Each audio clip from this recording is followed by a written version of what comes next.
He's not tough enough. He's not ready for me yet. I would be a waste of my time to go fight him. What if I told you Lennox Lewis was once the most feared man in boxing? But today, many people barely remember him. From becoming the last undisputed heavyweight champion to quietly fading away from the spotlight, Lennox Lewis is now 59 years, and how he lives is sad. Lennox Lewis's early life and career. Lennox Lewis was born on September 2, 1965, in West Ham, London, to Jamaican parents. He was a tough kid from an early age and often fought. His mom says he wasn't afraid to defend himself. He was a big baby at birth, weighing 10 pounds 10 ounces. A doctor examined him and said, "He looks like a Lennox," and that's how he was named. At the age of 12, Lennox relocated to Kitchener, Ontario, in Canada, with his mom. He attended Cameron Heights Collegiate Institute, where he wasn't merely a typical student. He was a full-fledged athlete. He was involved in soccer, basketball, and Canadian football. He even contributed to winning his school team's basketball competition for the Ontario Provincial Championship for the 1982-83 school year. But boxing got his attention. In about 1978, Lennox began to train seriously, and soon, he was among the best amateur boxers. In 1983, he was a gold medalist at the Junior World Championships. At the age of 18, he was already competing for Canada at the 1984 Summer Olympics in Los Angeles. He did not get a medal that year, but he reached the quarterfinals. His trainers indicated that they had to urge him to truly access his aggressive nature. He had the strength and size, but he was generally more relaxed. Lennox trained with coaches Adrian Teodorescu and Arnie Boehm, who shaped him into one of the best fighters. Rather than turning pro immediately after the Olympics, he remained an amateur boxer. He was looking to have another chance at the gold medal, and he was looking to the 1988 Olympics. During that journey, he earned the gold at the 1986 Commonwealth Games, and there were some difficult bouts, including one with Cuban boxer Jorge Luis Gonzalez. He lost to Gonzalez at the 1987 Pan American Games in a super close decision. But only 8 days afterward, he returned and defeated Gonzalez again in a second match.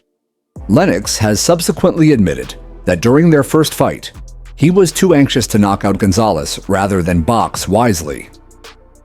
Lennox waited till 1988 for his big opportunity. He journeyed to Seoul, South Korea, for the Summer Olympics, and in the gold medal game, he squared off against Riddick Bowe. Lennox controlled the bout, and the referee ended the battle in the second round. Lennox was the gold medal winner, and he became the first super heavyweight gold medalist to also become a world heavyweight champion. In the closing ceremony, he had the privilege of representing Canada as a flag bearer. He also became the first Canadian in 56 years to take home an Olympic gold. When he went professional, Lennox boasted a brilliant amateur record. Some sources estimate that he achieved 85 victories and 9 defeats, and others put him at 75 victories and 7 defeats. Either way, the majority of his victories came by way of knockout. One boxer, and only one, ever beat him in an amateur bout, namely Valery Abadzian of the Soviet Union. Once he had won the gold, the top boxing promoters began calling, names like Bob Arum. But Lennox wasn't impressed. He felt like a basketball player who was being recruited and didn't want anyone running his career. He even considered signing with a Toronto-based local promoter instead. Lennox wanted to do things his way. From European champ to boxing legend, Lennox Lewis began his rise to greatness by claiming the European heavyweight title in 1990, defeating French fighter Jean-Maurice Chanet. He quickly followed that up with a win over the undefeated Gary Mason in 1991 to capture the British title. Just a year later, in April 1992, he added the Commonwealth title to his collection by beating Derek Williams. By then, Lewis had already become a top 5 heavyweight in the world.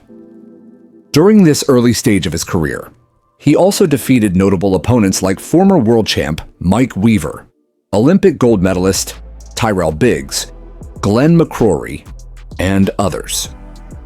One of the turning points came on October 31st, 1992, when Lewis knocked out Canadian Donovan Razor Ruddock in just 2 rounds. That win made him the WBC's #1 contender. Riddick Bowe, the reigning WBC champion, famously avoided a fight with Lewis by dumping the title belt into a trash bin, so the WBC awarded Lewis the championship. That made him the first British heavyweight champion of the 20th century. Lewis defended the belt against Tony Tucker, Frank Bruno, and Phil Jackson. His fight against Bruno was particularly historic, as it marked the first time 2 British-born fighters competed for a heavyweight world title in modern history. But in 1994, Lewis suffered an upset loss to Oliver McCall. Though he got up quickly after being knocked down, the referee stopped the fight, ruling Lewis unfit to continue. Lewis believed the stoppage was unfair, but critics argued it was the right call. After the loss, he replaced trainer Pepe Correa with Emmanuel Stewart, a decision that helped elevate his game significantly. Lewis rebuilt his career with wins over Lionel Butler, Justin Fortune, Tommy Morrison, and Ray Mercer. Although he was the WBC's top contender again, promoter Don King managed to get Mike Tyson a title shot first. Lewis sued to enforce his rights, and though he eventually stepped aside for a fee, Tyson dropped the belt before ever facing him. That led to a rematch between Lewis and McCall for the vacant WBC title in 1997. In a bizarre turn of events, McCall broke down emotionally during the fight, refusing to throw punches and even crying in the ring. The referee had no choice but to stop the bout, and Lewis was champion once again. Lewis went on to defend his title against Henry Akinwand, Andrew Golota, Shannon Briggs, and Zelko Mavrovich. He especially stood out for his quick knockout of Golota and his ability to adapt technically under Stewart's guidance. In 1999, Lewis took on Evander Holyfield in a long-awaited unification bout. Despite clearly outboxing Holyfield in the first fight, the judges called it a controversial draw. Public backlash was strong, and a rematch was ordered. 8 months later, Lewis convincingly defeated Holyfield in Las Vegas and finally became the undisputed heavyweight champion of the world. His skill, jab, and ring control were praised, and he was even voted the BBC Sports Personality of the Year that same year. Despite the glory, Lewis's run as unified champ wasn't without trouble. Legal complications with the WBA led to him being stripped of that belt for choosing to fight Michael Grant first. Still, he knocked Grant out in the second round and then defeated Francois Botha and David Tua in dominant performances. Then came a shocking upset. In April 2001, Lewis was knocked out by massive underdog Hasim Rahman in South Africa. But Lewis didn't back down. He took Rahman to court to enforce a rematch clause. The second fight took place in November 2001, and this time, Lewis outboxed and knocked Rahman out in the 4th round, reclaiming his place at the top. It was yet another example of Lennox Lewis's resilience, skill, and determination, qualities that helped define his legendary career. His fighting style. Lennox Lewis was more than a heavyweight champion. He was a ring tactician.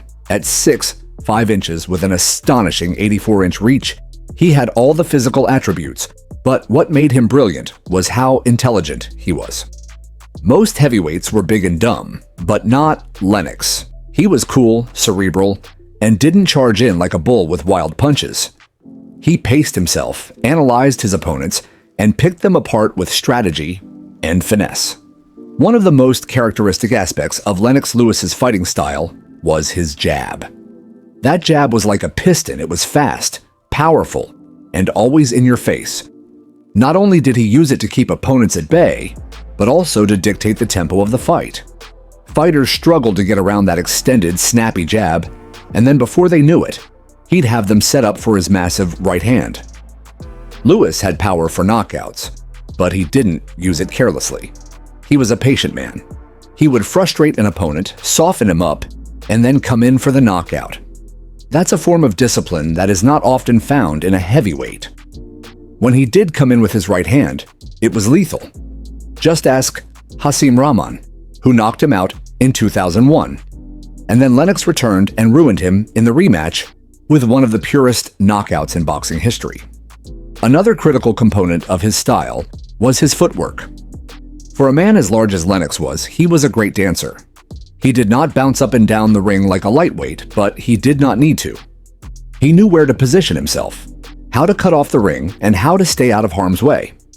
His positioning enabled him to control without being pulled into dirty trades. He also possessed a good defense. He kept his guard up, backpedaled from punches, and utilized his height to stay out of unnecessary blows. Lewis learned from two of the greatest boxing minds. First, the iconic Emanuel Steward, who worked with him to hone his style to best take advantage of his size and power. Steward taught him to fight tall, use his jab as a punch, and hurt fighters at range. This association made Lewis a much better fighter. What also made Lennox unique was that he could adapt. He wasn't a straightforward fighter. If he needed to brawl, he could. If he needed to box and move, he did it as well. He took lessons from his defeats, changed his style, and returned better. After each defeat in his professional career, he returned to defeat the person who defeated him. That speaks volumes about his mental toughness and skill set.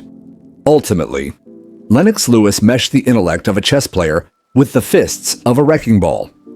He did not fight so much as carry out a strategy.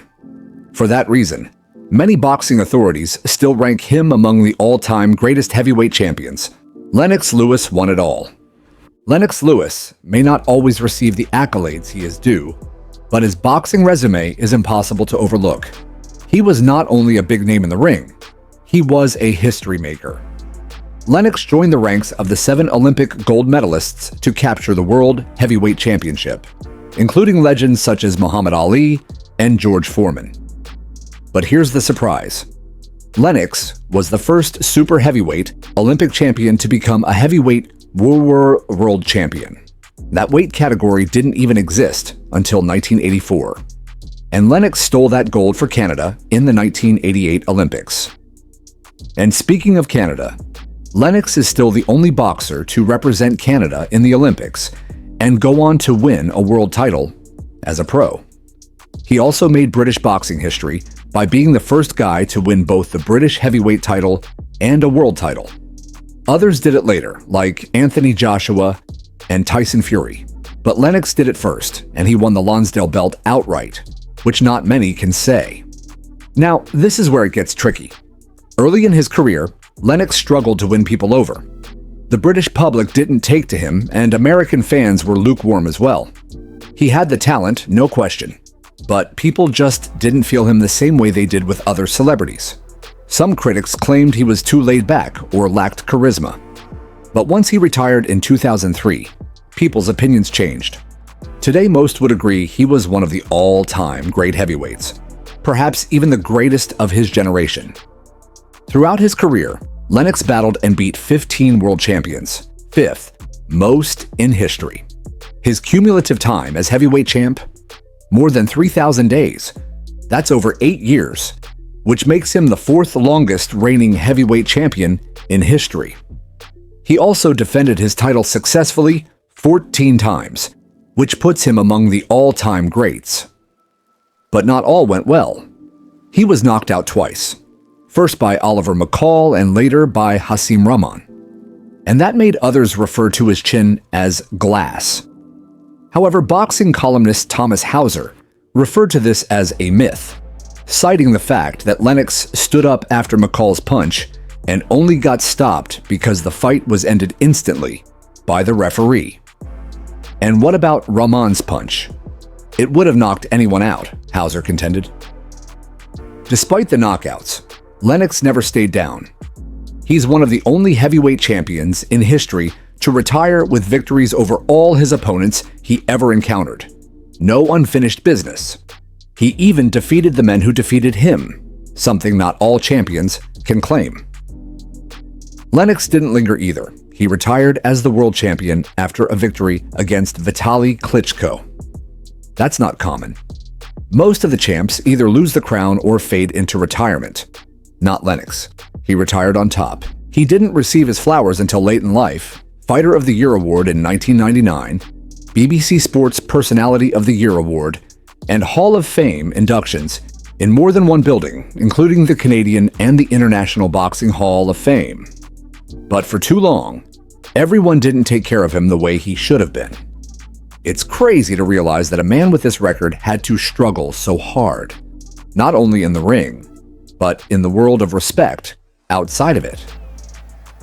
Perhaps now, finally, Lennox Lewis is being recognized for something he earned the hard way. His personal life. At 59, he's not the brash, attention-grabbing sort of retired fighter. Instead, he cares about his family, maintains a tight-knit group of good friends, and observes the boxing world change from afar. But even though he's enjoying a more tranquil life these days, everything isn't peachy. Lennox has always been a family man. He has been married to his wife, Violet Chang, since 2005, and they have established a solid and private life. Violet was a beauty queen in Jamaica, and the couple had 3 children. Lennox is serious about being a father. He frequently mentions how vital it is to raise tough, respectful children, and he appears to like staying at home with his family better than anything else these days. Indeed, he's repeatedly stated that fatherhood has given him greater peace of mind than boxing ever did. They reside in a mansion in Miami, out of reach from the craziness of fame. And though the home is gorgeous, Lennox has spoken about interviews how at times the silence could feel just a little empty. The rowdy crowds, the high-profile fight nights, the buzz of the training camps, that type of adrenaline rush is missing now. And for somebody who resided under the light of the media eye for many years, that's an uphill struggle to forego. Some of his fans believe that Lennox is never given the credit he deserves. He defeated Muhammad Ali, Evander Holyfield, and Vitaly Klitschko, among other men. But he's not mentioned with Muhammad Ali and Mike Tyson in the same context always. That lack of exposure has left a scar. He's spoken about how the public forgets what he achieved and how declining constant fame is an odd thing when you've dominated the world once. Friendships have changed over time too. Lennox was once surrounded by trainers, workout partners, and sports writers. Today, his social circle is much smaller. He's stuck with a few people, such as his longtime trainer, Emmanuel Stewart, until Stewart's passing in 2012, which had a devastating impact on him. Stewart was more than just a trainer. He was like a father. Without him, Lennox appeared to be more isolated and introspective. He's also had to sit back and watch the young guys get up and steal the limelight. He's happy for them naturally, and he'll make a comment every now and then or provide some counsel, but he's not considering himself a celebrity. He's not pursuing fame, although a part of him probably does get a pang of it. He's committed to being there for his kids and being a good husband, but the world no longer checks in on Lennox Lewis like it used to. Nowadays, Lennox devotes his time to doing charity work and giving back to society, particularly in the UK and Jamaica. He's interested in assisting young athletes and even has a boxing academy.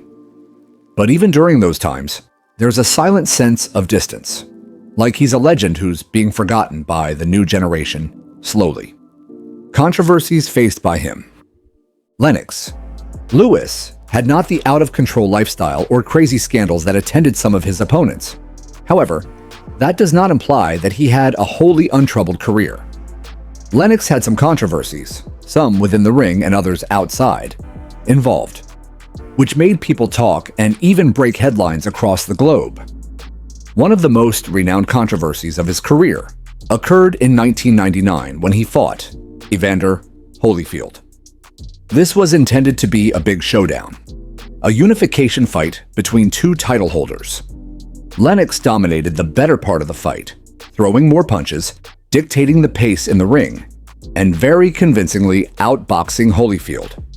Everyone watching, including fans and sports commentators, believed Lennox had won. Then came the ruling, a draw. The whole of boxing was shocked.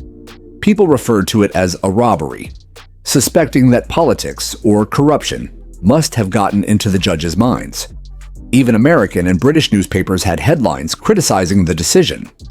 It was so terrible that New York State initiated an inquiry into the judging. Fortunately, Lennox secured a rematch toward the end of the year and defeated Holyfield Square and Fair. But the controversy still tasted bitter. And then there was the shocking knockout defeat to Hasim Rahman in 2001. Lennox was the heavyweight champion and was sure of an easy victory, but Rahman stunned the world by knocking him out in the 5th round. What made it controversial was what Lennox had been doing before the fight. Rather than concentrating exclusively on training, he had been making a film in South Africa. He was criticized by many for not being serious about Rahman and being overconfident. Lennox later admitted that he might have underestimated his opponent. The media roasted him, saying it was a huge mistake. But Lennox once again returned with a vengeance. He insisted on a rematch and knocked out Rahman in the 4th round, showing that the first loss was more a matter of focus than talent. There was another huge drama moment in 2002, before his classic battle with Mike Tyson. The two fighters held a press conference in New York, and it quickly got out of hand. Tyson charged at Lennox, and a frenzied fight erupted on stage. During the melee, Tyson bit Lennox on the leg. It was a shocking moment and hit global headlines. Tyson's sanity was questioned, and even the commission thought about calling off the bout. Lennox, however, remained composed. He remained calm throughout the interviews and concentrated on the forthcoming match. When the two finally faced each other in the ring, Lennox dominated Tyson and knocked him out in the 8th round. It was a clean, potent performance, and it made the entire press conference melodrama seem like an odd chapter in the history of boxing. Outside the ring, Lennox's personal life was largely private and free from drama.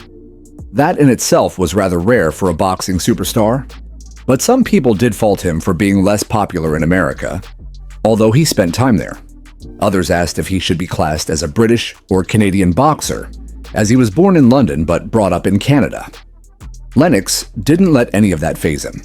He just referred to himself as a citizen of the world and concentrated on boxing. So while Lennox Lewis shied away from most of the personal scandals that accompanied other combatants, he nevertheless experienced his share of show business moments, some stoked by boxing politics, others by sheer competition. Yet what differentiated Lennox from everyone else was how he weathered it all. He remained poised, composed, and consistently stronger with each defeat.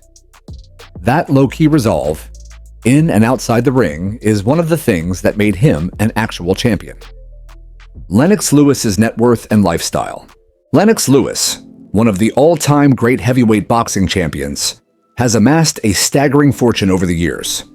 His estimated net worth is approximately $140 million as of 2025. A large portion of this fortune is due to his lucrative boxing career, where he made tens of millions in pay-per-view and prize money. Huge fights against legends such as Mike Tyson, Evander Holyfield, and Vitaly Klitschko earned him huge paydays. For instance, his 2002 fight with Tyson raked in over $30 million alone. But Lewis didn't just stop raking in the dough after he retired. He invested wisely, made cameos in films, and even produced boxing content. Away from the ring, Lennox Lewis lives a life of luxury and elegance. He has several opulent mansions around the world. His primary residence is an exquisite estate in Miami, complete with a home theater, pool, and private gym. He also has a luxurious mansion in Jamaica, where he likes to unwind with family. His lifestyle is relaxed but refined. He's not flashy, like some other sports personalities, but he certainly enjoys the finer things. Lewis has a deep love for luxury cars. Over the years, he's been spotted driving sleek rides like Rolls-Royces, Bentleys, and Ferraris. One of his prized vehicles is a customized Rolls-Royce Phantom, designed to his taste, with leather interiors and top-tier tech features. He also reportedly owns a Tesla, showing his interest in modern innovation. When fashion is concerned, Lennox remains classy. He wears designer suits during public outings, particularly during boxing matches or red carpet events. He's also fond of luxury watches and has been spotted wearing timepieces from luxury brands such as Rolex and Audemars Piguet. Traveling is another major component of Lewis's life. He often goes on vacation with his wife and children to tropical spots and major cities in Europe. Whether a sailboat ride across the Caribbean or a jaunt to Paris, Lewis flies in style. First-class airlines, private aircraft, and luxury accommodations are de rigueur for this ex-champ. Even with his lifestyle of luxury, Lennox Lewis has a charitable side as well. He created the Lennox Lewis League of Champions Foundation that helps at-risk youth through programs of education and mentorship. He's particularly interested in helping others and freely discusses how boxing changed his life and how he'd like to provide that chance to others too. Lewis has also ventured into the world of entertainment, lending his voice and face to movies, documentaries, and even video games. His soothing and charming demeanor made him a natural for the screen, and he's continued to expand his brand beyond sports. How he's living now. Lewis had it all: titles, trophies, and global respect. He knocked out the big boys such as Mike Tyson and Evander Holyfield and retired from the sport on his terms, something that very few boxers are privileged to do. But with the passage of years, something strange occurred. Lennox, the ring ruler, began to fade into the background. Since retiring in 2003, Lennox has not pursued the limelight like so many other past champions. He remained low-key, made infrequent public appearances, and generally avoided the media. That may sound serene, but it also meant that a new generation of fans barely knew his name. In comparison to fighters such as Tyson, who remained in the headlines by making films, giving interviews, and appearing on podcasts, Lennox's reclusive existence rendered him nearly invisible in our celebrity culture today. What is sad is that even with all his accomplishments, Lennox never seems to get the credit he deserves. Most people remember he was the last undisputed heavyweight champion for more than 20 years. When boxing greats are being discussed, his name is frequently overlooked except by die-hard fans. It is infuriating to see a man who so diligently worked, accepted every test, and avenged every defeat receive treatment as a footnote. As for the way he's living these days, Lennox appears to have money and comfort, but not necessarily joy. He leads a quiet existence, hanging out with his family and giving his 2 cents on boxing bouts now and then. He's done some commentary and even made appearances on TV from time to time, but those instances are few and far between. He's not surrounded by cameras or fans anymore. The majority of young boxing enthusiasts could walk right by him without ever knowing they're standing in front of a legend. What makes it even more bitter is that Lennox is not seeking fame. He is not out begging to be remembered. But you can tell he knows he's been forgotten.